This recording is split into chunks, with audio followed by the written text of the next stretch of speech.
Hello, my name is Horama, and today I'll be retelling 3 stories from the nosleep subreddit. I hope you enjoy. The first story was posted by user Zacharias Frost. Our school went into lockdown in 6th grade and nothing about it makes any sense. This story is old, almost 15 years old at this point. To this day, it remains probably the single most unexplained event in my entire life. Those who witnessed it seldom, if ever, speak about it. All these years later, and I'm still not sure what to make of it, so I figured posting it here may lead to some answers. I was in 6th grade at the time, but my memory of the day is as vivid now as it was then. Much to my dismay, I've suffered from nightmares on and off ever since, and the true extent of my mental well-being may never truly be known. It started like any other day, with me grumpily walking to catch the school bus and nearly missing it as per norm.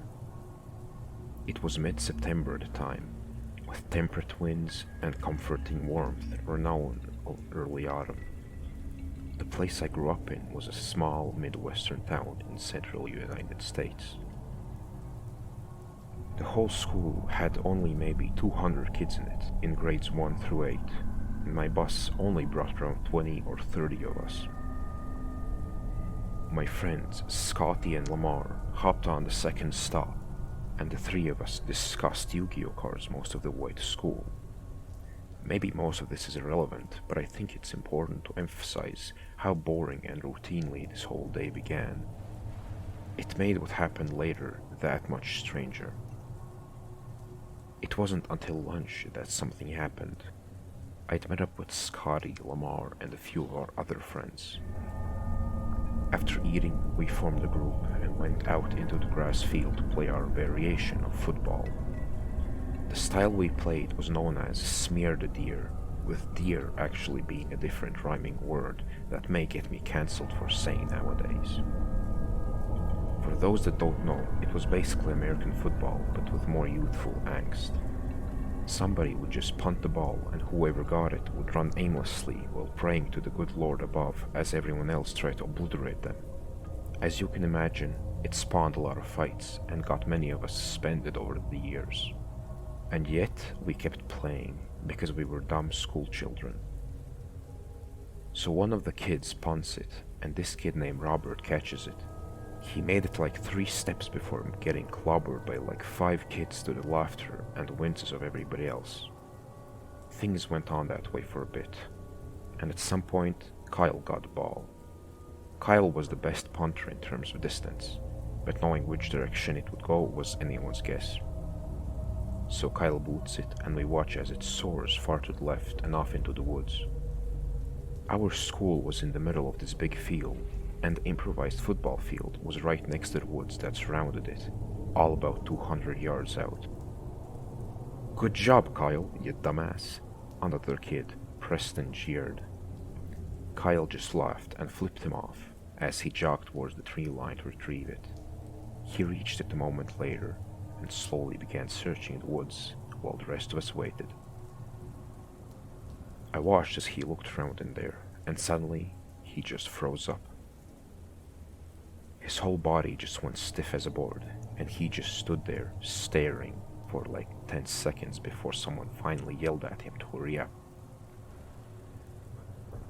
Kyle didn't budge, nor react to the insult in any way. Another few seconds passed before he slowly turned back to face us. That's when I noticed the slack-mouthed, wide-eyed expression on his face. "Damn, Kyle, did you crap your pants or something?" Another kid, Carlos, said with a laugh, but Kyle's expression didn't falter. He then quickly glanced back at the woods. A split second later, he fell onto his back, scrambling backwards and muttering frantically. "Nah, hell nah, man." He was met with a chorus of laughters from the others.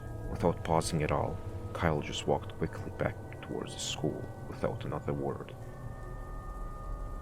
The others made jokes and laughed, but his reaction really unsettled me. The horror on his face appeared genuine, and I'd never seen him look like that. Kyle was the type to never seem afraid of anything. and seeing him react like he did was downright worrying. Scotty and I then silently approached the spot that Kyle had gone to, both of us now a bit hesitant. The rest of the group had now gone mostly silent, with only muttered conversation in hushed tones behind us. Once we reached the grove, we slowly peered within. I spotted the football almost right away, only about 30 feet within. But no sign of anything out of the ordinary. I'd been in that patch of woods 100 times before, and nothing looked any different. Nothing obvious that would have spooked Kyle like that, but still, I felt the hairs on the back of my neck stand straight up. It was a really odd feeling, but I just shrugged it off. Ignoring them, I sauntered inside to grab the ball. As soon as my hand touches it, something changed. I've still not found the best way to describe this, but the closest thing is like when a plane depressurizes. My ears popped, and my equilibrium seemed knocked off kilter for a split second. It was the weirdest feeling, and it struck me completely out of nowhere. After pausing for a moment to confirm I wasn't about to pass out or something, I grabbed the ball and stood back up. As soon as I did, I felt something on the back of my neck. Hot air, coming in rhythmic and rancid waves, like someone was literally breathing down my neck. I spun back round, heart suddenly racing in my chest. There was nothing behind me, aside from Scotty standing and staring unsettled back at me. "You good, dude?" he asked. Truth be told, I didn't know whether I was or not, or how to account for what just happened, but I nodded back anyways. Part of me wondered whether it was just anxiety or something, but I didn't really know what to think. As a young boy in middle school though, admitting to fear was social suicide and not something I was about to do. "You didn't see anything behind me, did you?" Scotty gave me a curious glance. "No, why?" It was clear to me he wasn't lying, and he was standing much too far away for it to have been him messing with me somehow. Furthermore, I heard no footsteps behind me, and if it had been him, then the piles of leaves on the ground would have been a dead giveaway. With an uncertain shiver, I shrugged it off as best as I could, and the two of us returned to the others with the ball. I didn't play much after that, as my mind was suddenly convinced that something was very wrong, but I couldn't pinpoint it. It felt like someone was watching us, hidden well within the trees. Eventually, I decided to go and try and find Kyle, but the bell rang before I could. Math was next class, and I spent most of it trying to forget that unnerved feeling and calm myself down. Things went as normal, but after about 20 minutes, I felt myself needing to pee. The teacher excused me to go to the bathroom, and I grabbed the hall pass from her desk as I exited the classroom. As I made my way down the hall, I noticed that the outside had gotten suddenly dark. Not dark enough for night, but dark like a thick overcast of clouds. Since the sun had been shining brightly during lunch, I found that kind of odd too, but didn't think much of it. As mentioned earlier, our school was small in terms of students and faculty, so of course the building itself was no exception. It was only about 75,000 square feet, or about 20,000 smaller than the average Walmart.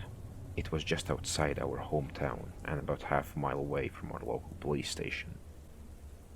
The lights flickered when I was in the bathroom washing my hands. Again, not something super unusual, as the school was old and prone to the occasional electrical mishap. They stabilized a moment later, and I made my way back out into the hallway. As soon as I exited the bathroom, I froze. The outside window had gotten much darker than before, like it was suddenly the middle of the night. My initial thought was, cool, a solar eclipse. But as someone emerged from the office, that thought evaporated.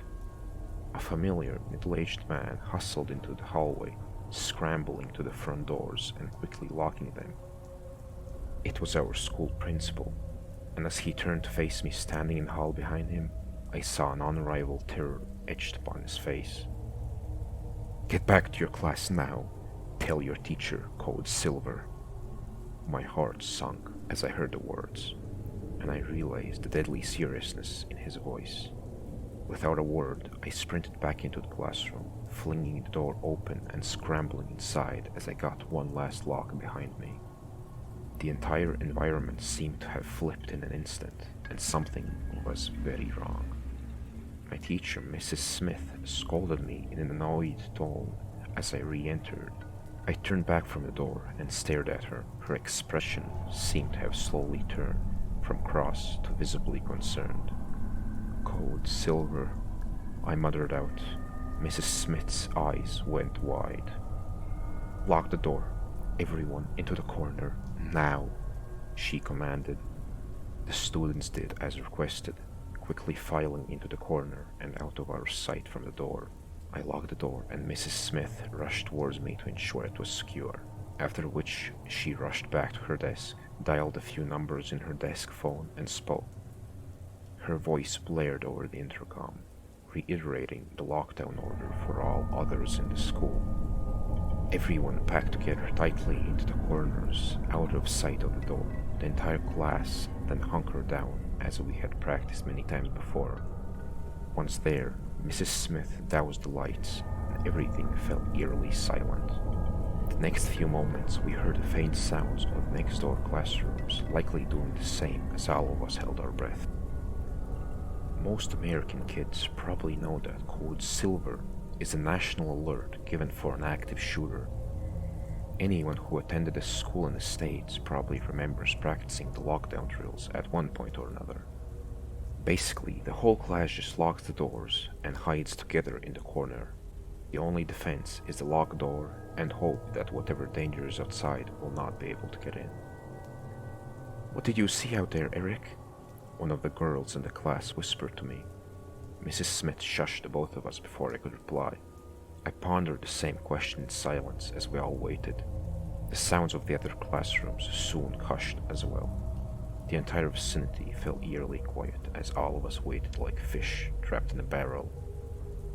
The more I thought about the way the principal reacted, the less sense it made. I hadn't seen anything to indicate an active shooter, and just assumed that he had, and yet still I had no explanation for how things had suddenly gone so dark. It wasn't like a school shooter could affect the weather, and the windows were far too large for someone to have covered them so quickly. Something very different was happening. The hallway lights extinguished a few minutes later, leaving us alone in silence and sudden complete darkness. Even the windows in the classroom didn't show any light from beyond, and the darkness became so thick I could barely see my own hands in front of my face. We stayed like that for several minutes before a sudden calamity struck. It sounded like the shattering of glass and creaking of metal. My heart was throbbing in my chest then, and the muffled sounds of crying and whimpering from the other students surrounded me. Mrs. Smith shushed us all, trying her best to maintain order. By that point, my eyes had adjusted a bit to the darkness, and I could see Mrs. Smith looking through the door side windows. Silence befell once more, a lingering malice which lasted several minutes. Suddenly, Mrs. Smith audibly gasped and backed away from the window. I saw her hold her index up to her lips and could see tears sparkle in her eyes. Suddenly, the room began to grow brighter. I thought the power was coming back when I realized the light was actually coming from something out in the hallway. It was a bright effervescence with a very slight reddish tint that softly shimmered. The light seemed to flicker ever so slightly, like that of a flashlight losing power, but different somehow. In the years since, I've tried to replicate that light using various other light sources, but I've never quite gotten it right. It wasn't a flashlight or an open flame-producing light. That much I'm certain of, and I can't say for certain what it was. A sound emerged along with it, sounding like wet, squishy footsteps as though someone were trudging through a swamp. They came closer, and the light grew brighter. In a few seconds, it seemed to be directly outside the classroom door, and I could literally feel the other students hold their breaths. A slight thud hit the floor, and none of us dared to make a sound. The door handle jiggled slightly, but from our vantage point, none of us could see who or what was on the other side. The light seemed to flicker and change intensity outside, beaming through the windows in altered variations. We were hunkered down perpendicular to the door, meaning the light couldn't reach us as long as it stayed outside. We could only hide there and offer silent prayers for whatever was making that light won't get in. By some miracle, it didn't, and several seconds later, the jingling had stopped and the footsteps then grew distant and the light faded. The relief was palpable, but it did not last. Perhaps a minute later, and a sudden, shrill, ear-piercing scream rang out down the hall, one that seemed cut short at its apex. The sounds of slight skirmish ensued, with crashing and thumping. It was over in just a few seconds, and then the uncomfortable silence returned. It went on that way for hours, with me and the other students hiding in the darkness. We heard more screams and other noises at certain points, but whatever was out there never returned to our door.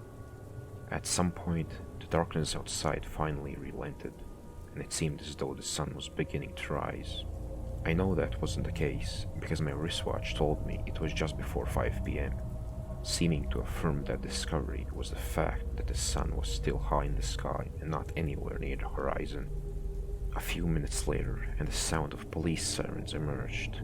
Dozens of police, and even a SWAT team swarmed the building soon after, ushering all of us out from within room by room. The sense of relief was indescribable as they let us out, but not without a modicum of confusion. Several windows and doors were shattered, and parts of the hallways had been damaged as well, with parts of the hall even appearing melted. Some of the lockers were slumped and malformed, like an intense heat had been focused on them. I don't know how that would have been possible without causing a fire, but that's apparently what had happened. Once I finally stepped outside, I found my parents waiting for me along with my older sister. They hugged me tighter than ever before, as dozens of other families around us did the same. Behind us, I noticed the police sectioning off the school with barriers and tape as though it were an active crime scene. I questioned my parents on what had happened, but they didn't say much. We returned home and allowed the cops to conduct their investigation, and that's when everything got a lot stranger. Later that day, I started feeling nauseous and proceeded to puke my guts out for the remainder of the evening. The headache I got then was by far the worst I've ever experienced. My parents at first thought it was an aftermath of the trauma, until some of the other parents said the same thing happened to their kids. Before I even knew what was happening, a bunch of dudes in biohazard equipment showed up. They run a bunch of tests on me and tell me to remain calm. My parents and sister were separated from me, and I didn't see them for several days afterwards. The obvious concern was that myself and the other kids that felt sick had contracted some sort of virus. And with the previous events at the school, people were worried that it was some sort of bioweapon terrorist attack. Thankfully, I woke up the following day feeling loads better. The medical personnel continued running tests, but everything looked relatively normal. Eventually, they made the discovery that our sickness was not due to a viral agent, bacteria, or mold, but instead due to radiation exposure. Thankfully, it wasn't enough to do serious, long-term damage, but obviously explaining it was another matter entirely, one which we have yet to resolve. Our school was closed for almost a month after this event, which at the time was fantastic news for me. Once we were finally allowed to return to school, we were given zero explanation and just basically expected to forget anything ever happened. There were never any news reports, nor interviews or articles of any kind. It's like the whole thing never happened, and were it not for the memories of those who lived through it, there would not be any record at all. Kyle, the same kid from earlier, ended up not showing up for his English class directly following the lunch period. For a while, people thought he had something to do with the lockdown, and hell, maybe he did, but I doubt we'll ever know now. He hasn't been seen since that day, almost 15 years ago now, and he's not the only one. Our school's principal, the same guy I'd seen in the hall, along with one of our school's janitors, also vanished, never to be seen again. Police found no bodies nor evidence of abduction or physical conflict. At least not that they're willing to admit publicly. There are no death certificates for any of them, and all three are simply listed as missing, and I doubt that's going to change anytime soon. I've questioned my parents about this, and they claim all the police told them was that a dangerous fugitive had broken into the school that day. A dangerous fugitive who apparently was capable of summoning eclipses, melting lockers, and tearing metal doors from their hinges. Not to mention the whole radiation thing as well. That's another thing too. There is no record of a solar eclipse on that day, and I've looked everywhere I can think to. We weren't allowed anywhere near the school for weeks afterwards. Cops sectioned off the streets that led to it, while others patrolled the surrounding woods. On several occasions, we saw guys in blacked out Suburbans and cargo vans driving down there, but they never formally identified themselves. I overheard my parents talking back then once, and I remember my dad telling my mom that he didn't think the school would ever reopen. He said it didn't feel like the police were conducting a routine investigation, and told her the entire thing seemed more like a cover-up than a crime scene. I've asked them more recently as well, but they seem to have learned very little. I've shared this experience with them too, and although they agree it was weird and disturbing, they don't seem to have any further theories. I've spoken to others who were there that day too, and gotten all manner of mixed responses. Lamar seemed to think that we were attacked by aliens, while Scotty seemed to think our entire school fell into a separate dimension for a period of time. Maybe there is a logical and boring explanation to all of this, but I have yet to find it. Considering the secrecy, the lack of coverage, and the way the authorities behaved, I'd say it's safe to conclude that something out of the ordinary happened that day. But we may never know what. Whatever it was, I think Kyle saw it, and I think that's why he's gone. When the school finally reopened, it never quite felt the same. We ended up finishing out that year, but it wasn't without incident. Multiple students I know claimed to have seen things they couldn't explain in that building. Everything from ghosts and demons to wild animals. A few students even suffered full-on mental breakdowns and panic attacks while in the old school. I even know of at least one girl who spent some time in a psych ward afterwards. Perhaps most of it could be attributed to PTSD related to the lockdown, or maybe there was something far more sinister at play. Nightmares and bouts of sleep paralysis followed me for years after this event, and I still get them every once in a while. Even now, I never know how to describe them, but I wouldn't wish them on anyone. I've always hoped that one day I'd be able to look back on this event with hindsight and understand that it was only scary because I was a kid, like I imagined it wrong or didn't understand. I still can't say I understand what happened, but I can't help but feel more worried now than I was then. As a kid, life goes on and you forget, but as an adult, you end up just reminiscing on it over and over until coming to a worrying realization. We as humans set up these systems, ways of life, and comfort zones, but there are things out there that can and sometimes will bypass all of them. Things that are far beyond our understanding, that we have little power against, and sometimes we got shown firsthand what those things are truly capable of.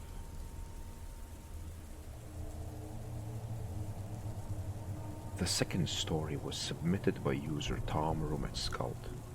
Something followed me from a psychiatric hospital. Someone from r/paranormal told me to post this experience here, so here we go. So I caught a lot of crap for this story in another sub, thus I removed it. But this is a personal experience, and what you read into it, yeah, that's up to you. This is a long story. Sorry. So I've been back and forth on whether or not to tell this story, mostly because it involves some aspects of my working life that I am not at liability to discuss, but also because it had severe personal implications for me. Anyway, I have decided to share it here, and I hope you understand why there are things I simply can't go into detail about. This all started in December 2020. As part of my education, I was scheduled for a 6-month internship at a psychiatric hospital. I had previous experience with working with this type of patients, so I was really excited about it. I switched around 4 different wards in the hospital, so I treated a lot of different people with lots of different problems. I was curious about all the different aspects, so I never said no to a task, which meant I came across everything from murderers and pedophiles to suicidal teenagers with personality disorders. In my work life, I've had people spit at me, verbally and physically assault me, throw crap at me, and all that stuff. So I like to think that I'm a pretty tough guy, and besides that, I always carry the personal assault alarm. One press of a button, and staff from every ward would be there in a matter of seconds. On one of the wards, I quickly noticed that there was a certain room which was monitored 24/7 by a guard. To be clear, this is a pretty normal procedure, either because the patient is physically abusive, suicidal, or restrained. But most patients get the watch pulled off them relatively quickly. I asked a colleague, and she told me it was a female patient. Let's just call her Anne, who was extremely aggressive and psychotic beyond belief. At that point, Anne had been restrained to her bed for 3 months. I could not believe what I was hearing. We have really strict procedures when it comes to restraining people with belts. By the way, they're soft belts made of fabric, not leather. So restraining a patient is really the last resort we go to. I asked the chief psychiatrist what was up with this girl, and he just scoffed and said, if only I knew, but honestly, she defies logic. He told me that at first they thought she was psychotic, but her symptoms only got worse, no matter how much different medications they tried. Then they thought she might have suffered a trauma and was in a dissociative state, but that still didn't fit the profile of her symptoms. She had gone from being a perfectly normal woman in her 20s to being violent, extremely aggressive, and unable to speak in just 4 months. That is practically unheard of, especially as no drugs were involved. We regularly make a toxicology check of all patients, and always when they're admitted. One day my alarm went off. They're all connected, so I know where I need to run to help my colleagues. I immediately knew it had to be Anne, and I was right. She had only had her legs and torso fixated. Again, normal procedure if the patient otherwise is relatively calm. She had defecated in her hand and thrown it at the guard watching her. She then proceeded to bite her fingers so hard that 3 or 4, I can't remember the exact amount, had really bad fractures. Both her hands were a bloody mess, and she needed like 50 stitches afterwards. It wasn't the blood or the fact that she would throw her own filth at us. I had seen that loads of times, but the screams this woman made. It was the most primal, guttural, and terrifying sounds I have ever heard. It scared me. The best way I can describe it is something like a bear growling and a mountain lion hissing and spitting at the same time. I have seen my fair share of people in primal distress, but I could have never imagined that a person could make sounds like that.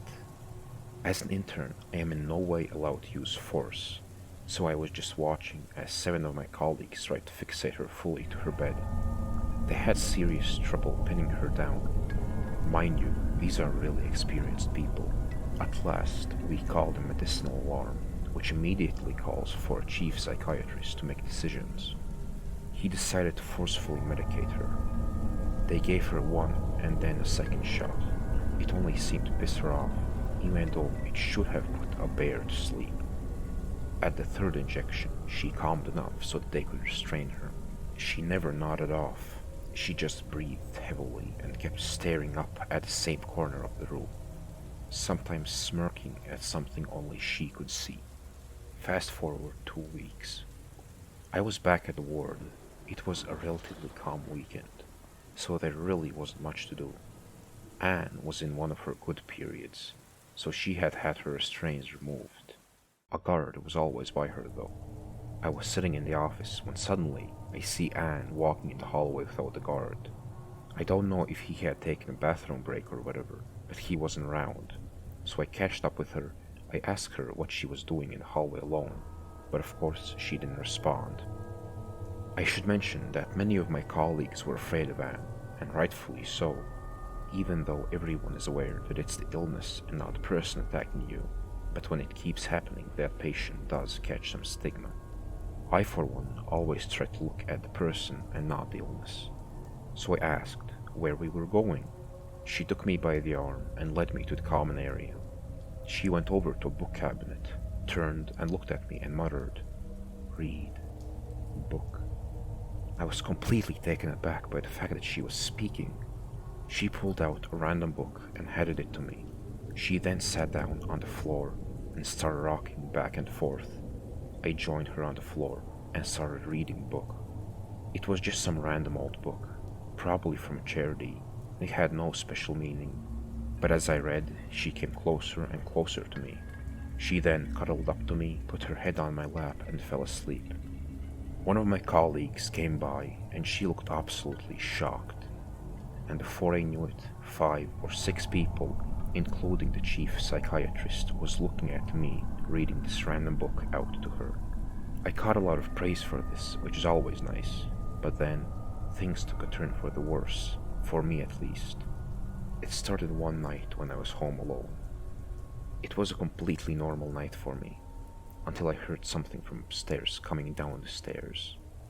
The best way to describe it is like a big dog thrashing and tumbling down the stairs. You know, like when a dog rushes down the stairs to greet you. But this was bigger, much bigger. I could hear the weight of something tumbling down, while nails or claws or whatever slid on the steps. I got up, thinking that somehow there was a massive animal in my house. There was nothing there. That scared the ever-living crap out of me. I had never had anything like that happen to me. I left the house and stayed the night with my parents. But I also had strange effects on my body, like I had a filter over my eyes or something. Everything started to seem out of focus, like tunnel vision, but with a massive blur added to it. And then I started to dissociate. I had this feeling of being totally out of contact with my body. Then came the panic attacks. My girlfriend called an ambulance one of those times, because I was on the verge of a heart attack. The paramedics said I had a heart rate of 240 beats per minute. I have had no prior problems with my psyche, but I figured it was stress. I have suffered from sleep paralysis before, but never with hallucinations, or whatever you want to call it. But that started recently. I see a large black mass with long arms and legs sit in the top corner of our bedroom, like a massive spider, but just with 4 legs. This is now happening on a nightly basis. A couple of days ago, I told my girlfriend about it, because she kept pestering me with questions about my nightmares. She said, "That's funny. Every time you're just about to go to sleep, you look up in that corner and you sort of smirk." That reminded me of Anne, and now I am absolutely terrified that I might have brought something home. Believe it or not, that's up to you. I have never treated a patient like Anne, and none of my colleagues had either. It was scary stuff. And I have never suffered any psychological problems before. Never. But something is going on. I am sure of it. It feels like it wants to get back at me or something, I don't know. And by the way, Anne is much better today. She is in a rehabilitation home where she thrives. One day, she might even be able to have her normal life back. The third and final story was posted by user Horde of Flight Holor. Midnight drives. Now, I am not sure about you, but I am someone who needs to stuff in the middle of the night. When I was younger, it was knitting or doing the dishes, and when I was even younger, it was reading or drawing. When I got my first car, it became driving. It was not a continuous thing. I didn't drive every night. I would do it for a number of weeks, stop for a little bit to do something else, then pick it up again. I am not entirely sure why I did this, it just happened for some reason. It was around the month of March when it did. I had just lost my father and was depressed and bored out of my mind due to the fact that I had not seen a lot of my friends in a while. My wife was out of town for business and I was home alone. I didn't have work in the morning, but I had gone to sleep very early. So when I was awakened from the empty void of sleep, I wasn't entirely displeased. I turned the light on. The house was quiet, the only sound being the ticking of the clocks in the other room and my now awakened cat purring. The TV was on, the volume very low, but showing an episode of Gilmore Girls. There were countless things to do. I eyed my copy of Children of Doom, thought about picking it up, but my eyes were far too heavy for me to consume a page of literature. I was thirsty, I noticed. My throat was aching for a drink, not one of water though. The sweet liquid I desired was a Coke. I didn't have any in this house, and for some reason I wanted one desperately. This was a thirst that could not wait until sunrise. This needed to happen now. I got out of bed and walked out of my house. I got into my car and drove out of the driveway. The gas station I wanted to visit was one that wasn't excessively far away. It did not take me long to get to it. In the inside was a multitude of aisles. There lay my desired drink. I decided to get a tank of gas along with my drink, and soon found myself exposed in the open night, waiting for my tank to be refilled. It was then that I noticed the sounds of feet scuffling against stone. Across the street was a woman, nude and dancing. In any other circumstance, this would be a welcome sight, but the way she moved was as if her arms and legs were broken, and each step broke them more. She bent and bowed at odd angles, jerked her arms and legs side to side, and then would shake her head inhumanly fast. She would occasionally get closer to me and then back further away. My tank finished filling, and I put the nozzle away and got into a car and started it. Then there was the sound of loud footsteps coming quickly. I saw the woman suddenly turn her head toward me, and then she bent backwards with her face towards me, running towards my window. Just before she got close, I slammed my feet on gas and drove away. I ran rather than walked to my door, and as I put my key into the door, I swear something was watching me.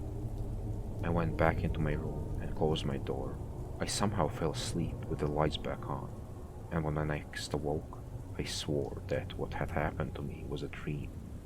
I stayed in bed, gazing up at the ceiling for a bit, laughing for a moment about my foolishness. I must have never awoken the first time, and it had all just been a dream. For a moment, my fears were gone, and I was able to breathe a bit easier. I stretched my arm and touched something cold on my desk. It was a soda can. I then realized what had woken me up, the sound of something hitting the window a few feet away from my bed.